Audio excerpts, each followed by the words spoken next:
conversation between a psychiatrist in the medical centre of the college and a new student. First, you have some time to look at questions 1 to 4.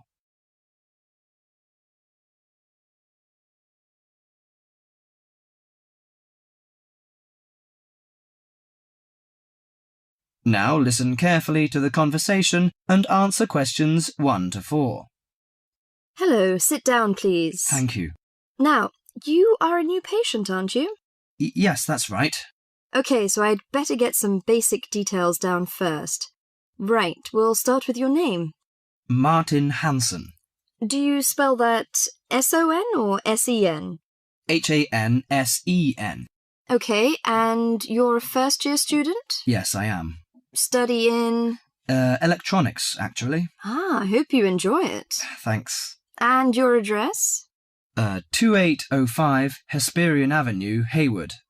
2805 and Hesperian. Yes, that's Hesperian. Hayward, Hayward. And your phone number? 734-246-55. 734-264-55. No, you got the 6 and the 4 the wrong way round. It's 246-55. Huh? Sorry, right. And, when were you born? The 15th of June, 1986. Here in New Zealand? No, I was born in Sydney.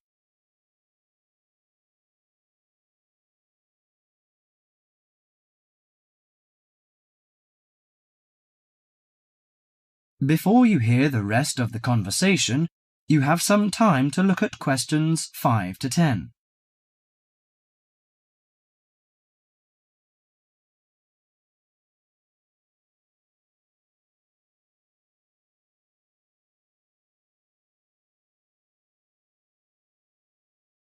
Now listen to the conversation and answer questions 5 to 10. Good. So, what's your problem? Well, frankly, I wonder whether it is a problem.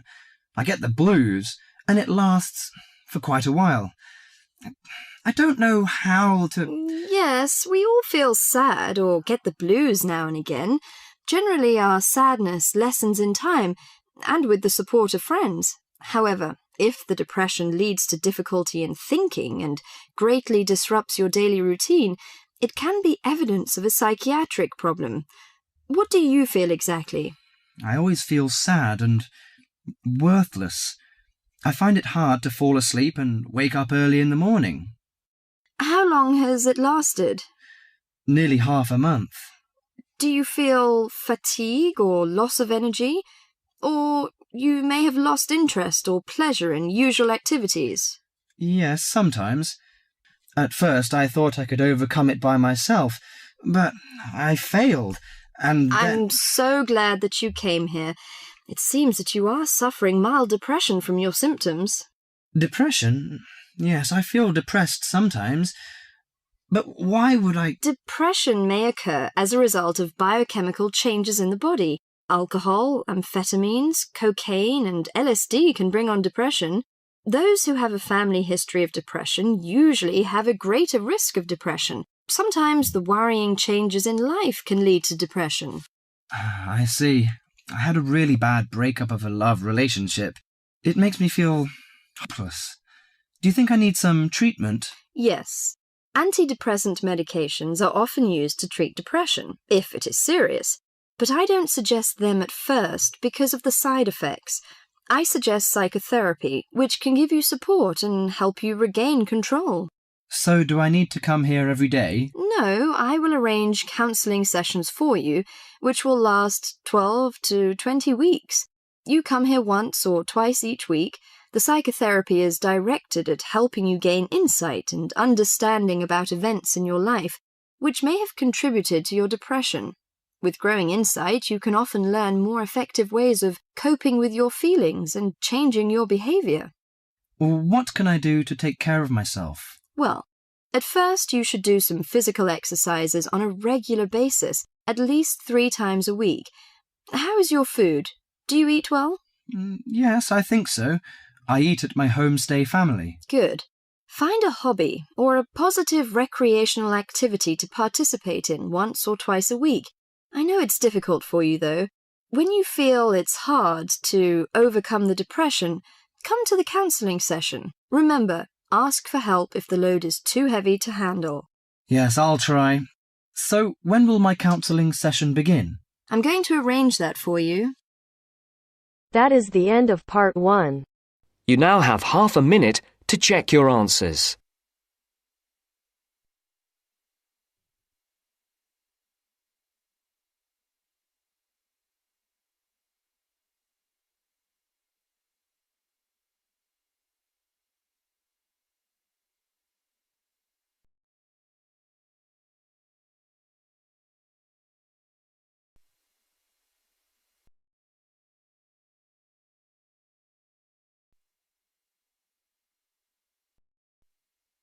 Now turns to part 2. Part 2. Listen to the guided tour commentary and answer questions 11 to 20. You now have some time to read questions 11 to 20 first.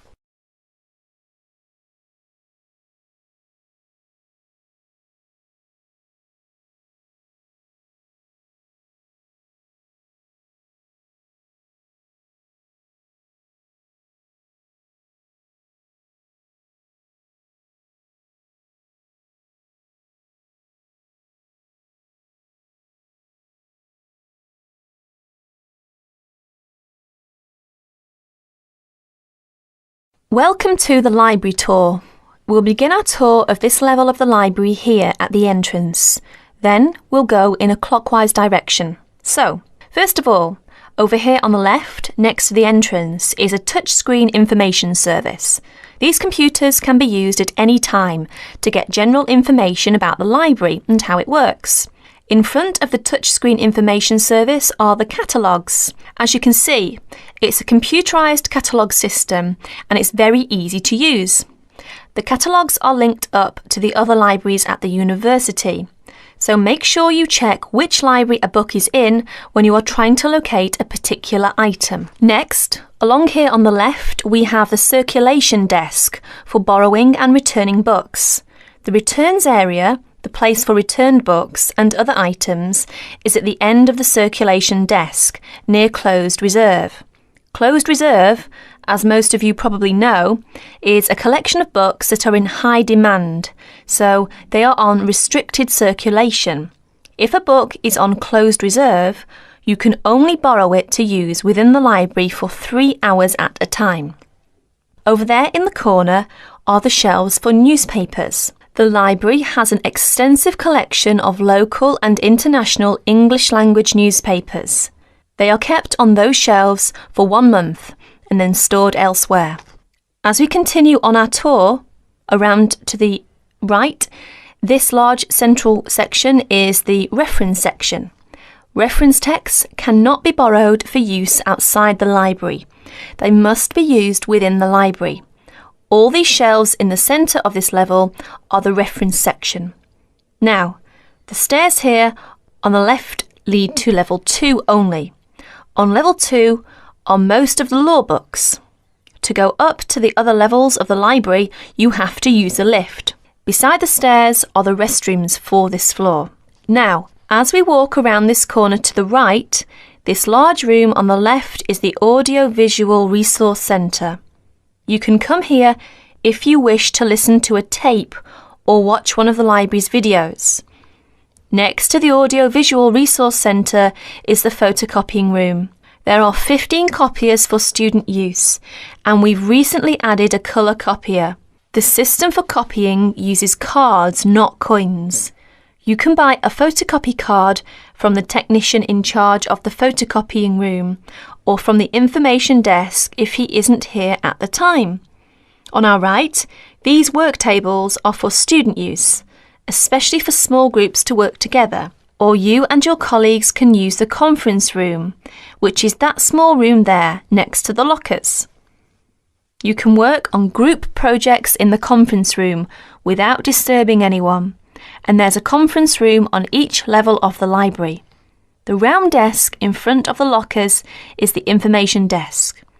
If you need help using the catalogues or you need to organise a loan from another library, the information desk is the place to come.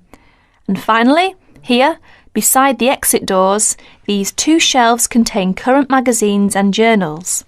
Like the newspapers, they are kept here for a time and then stored elsewhere. OK, that's the end of the tour of this level of the library. I'll leave you to look around yourselves now, and if you need any further help, please ask at the information desk. That is the end of part 2. You now have half a minute to check your answers.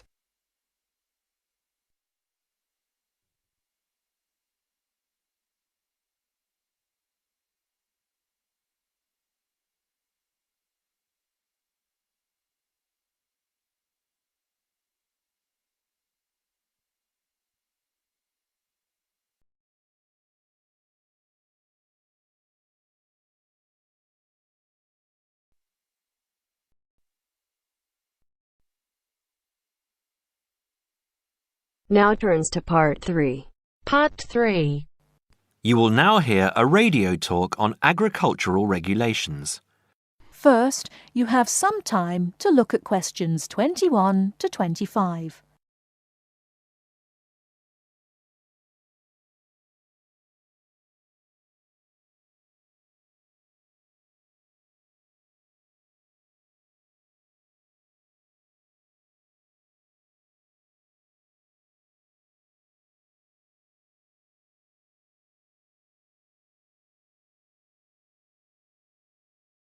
Now listen carefully and answer questions 21 to 25. Could there be clearer proof of the arrogance and indifference of those who are supposed to keep our food safe than the muzzling of John Verrill? Agriculture is a business, true, and businesses have to make money. But this shows how ministers and officials put the profits of the agriculture business before the well-being of the British people. Mr. Verrill, a pharmaceutical chemist, was appointed to represent consumers on one of the many committees that advise the government on food safety. When he tried to do his job, though, and wanted to warn ministers of a danger to children's health, he was refused permission to do so. The danger comes from hormones given to cattle in the USA and some other countries to make them grow faster. They speed up the animal's development to maturity, thus making meat production more profitable. There have, however, long been fears that the hormones have horrendous effects on the people who eat them, causing diseases as serious as cancer. Once these hormones were used on British cattle too, but over 20 years ago they were banned in Europe for being too dangerous.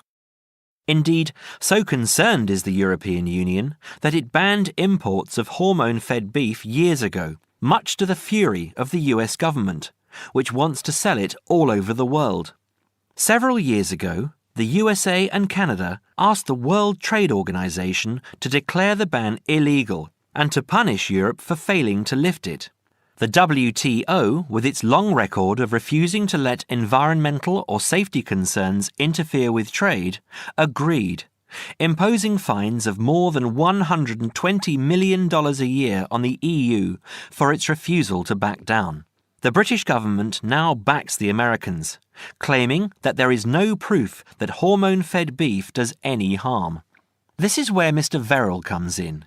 He is very angry with the government, especially as their claim comes out just after a Danish study shows that growth hormones are 200 times more dangerous than was previously thought. Worried by these findings, Mr. Verrill spoke to government representatives, who did nothing. Before you hear the rest of the talk, you have some time to look at questions 26 to 30.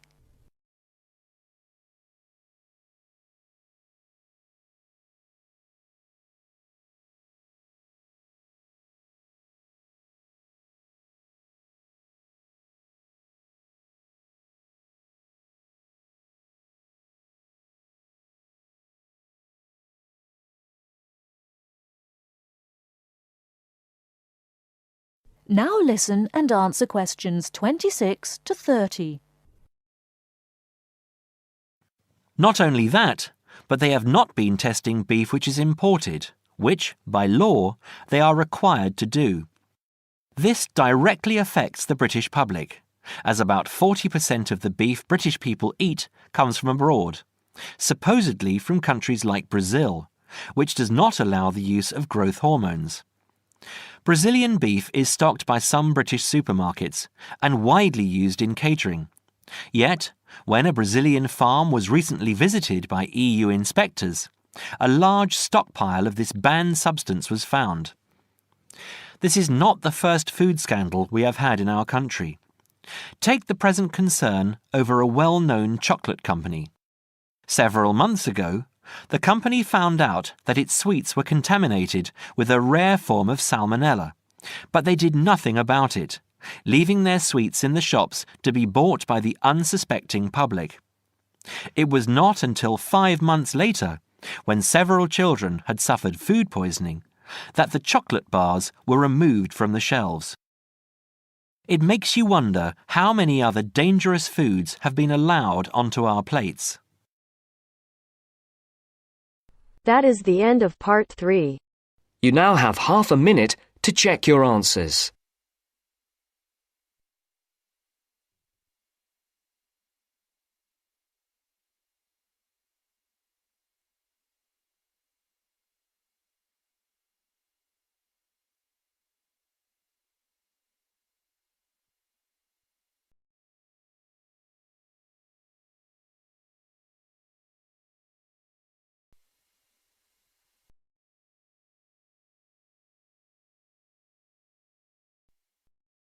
Now turns to part 4.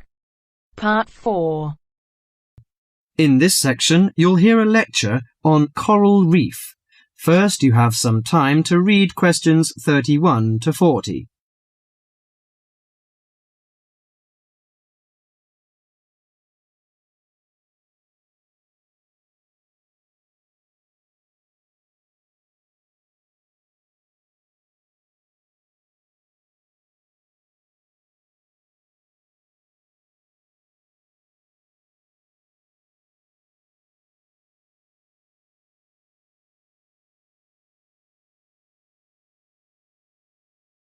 Now listen carefully to the lecture and answer questions 31 to 40.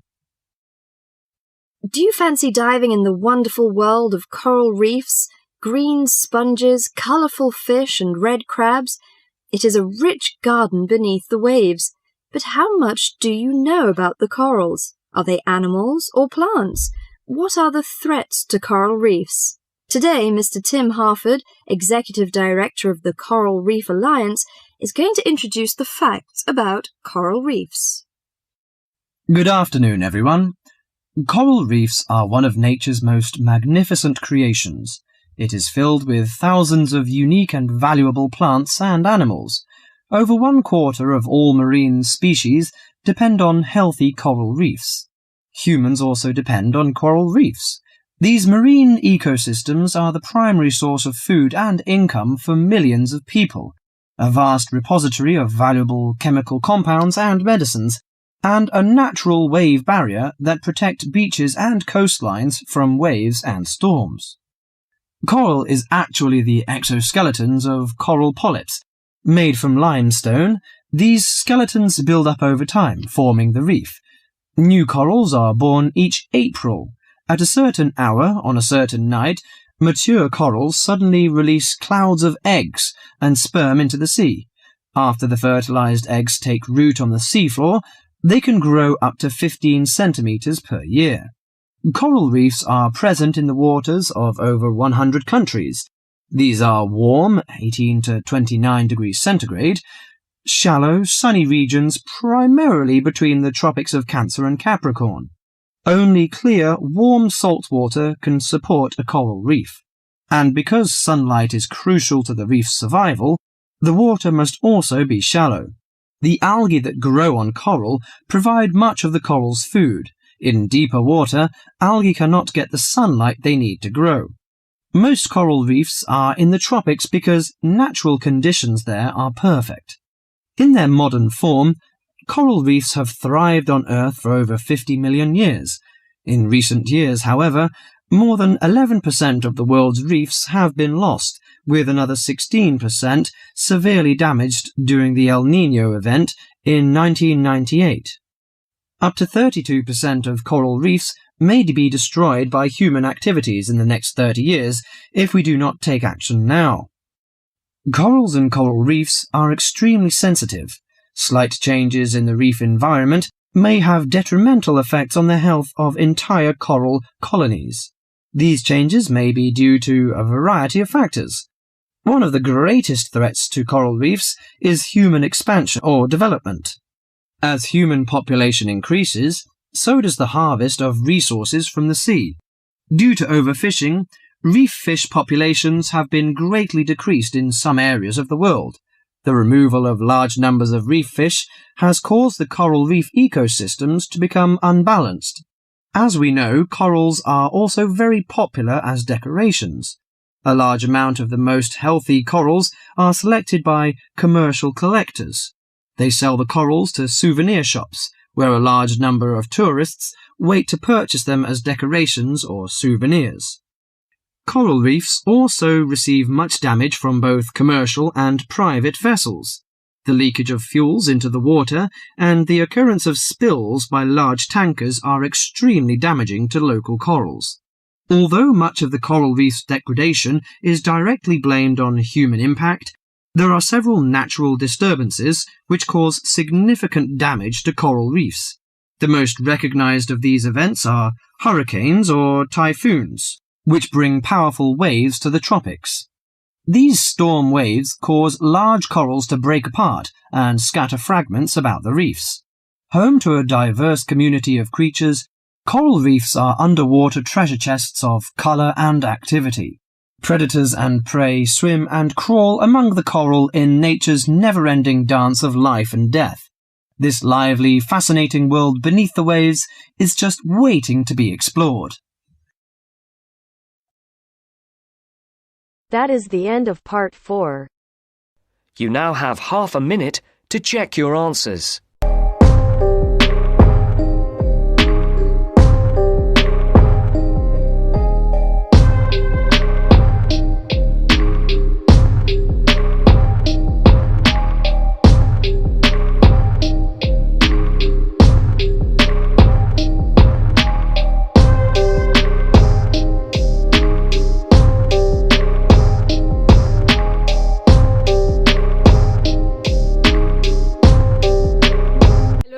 Welcome to our channel. Today in this video I'll discuss with you writing task 2, and the question for today is: some people think children should have the freedom to make mistakes, while other people believe that adults should prevent children from making mistakes. Discuss both sides and give your opinion. So the question is about that, should children be given the freedom or not, or they should be prevented by the adults to make mistakes, from making mistakes. So let's see, because we have to discuss both the views. So in body paragraph 1 we will be discussing the one view, that they should be given the freedom to make mistakes, and in body paragraph 2 we will be discussing the another point of view which says that they should be prevented from making mistakes by the adults or the parents. So starting with the introduction, which is just the rephrasing of the given question. The topic of a child's supervision has long been debatable. Some believe that children should be allowed to make mistakes, while others argue that wrong decisions should be avoided. Although I believe that children learn from their imperfections, means they learn from their mistakes, and that no mistake should be restricted unless it is harmful to the child. So they should be given, the freedom to make mistakes, but if that mistake is harmful, it should be restricted. So that's my point of view, which the question says that give your opinion. Okay, so now starting with the body paragraph 1. On the one hand, many individuals advocate means believe that children should be allowed to make errors or mistakes for enormous reasons. Firstly, it will make them responsible. To be more precise, when children make mistakes, they will come to know about the consequences of it. Means they will come to know about the negative or positive outcome of that definitely the mistake will not have any positive outcome. So they will come to know about the negative outcome of their mistake, consequences of it, and will learn to accept. We were at here about the consequences of it, and will learn how to accept those repercussions, and they will also learn that how they have to accept that mistakes in their life, so they did not make the same one again. So if they will learn from their mistakes, they will not repeat that. Okay. Moreover, letting children make flaws is also crucial because it teaches them how to deal with failure and how to recover. As a result, children should be expected to make flaws or errors or mistakes to learn from them and avoid repeating them. So they should be allowed to make mistakes so that they should not repeat that mistake, or they should learn from their mistakes. On the other hand, opponents believe that to make children disciplined, adults should prevent them from making mistakes. So the people of opposite view believe that they should be restricted from making mistakes. However, if parents and adults prevent children from making mistakes, the child will not try to perform that thing again. So if they will restrict the child from making that mistake, the children will not repeat it.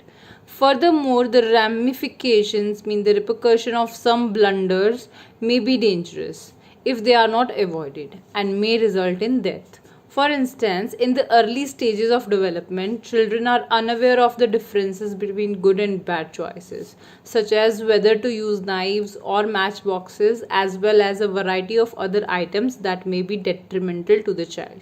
Hence, parents or adults should prevent them from making mistakes. So that's an example that in the early stage of development, children are unaware of the differences between that they have to use that thing or not, right? Like they have to use the knives, that these are not safe. They are unaware of these things. So in variety of cases, in many cases, parents or adults should prevent them from making mistakes.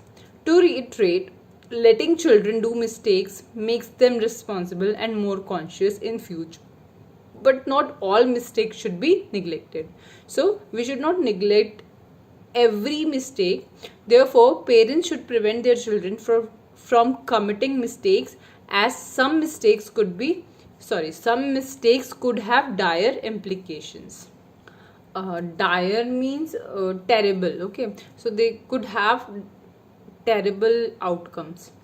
So they should be prevented to make those mistakes which could have dire implications. So this was for today. If you like the video, do hit the like button and subscribe to our channel. I'll meet you in the next video. Till then, bye bye and take care.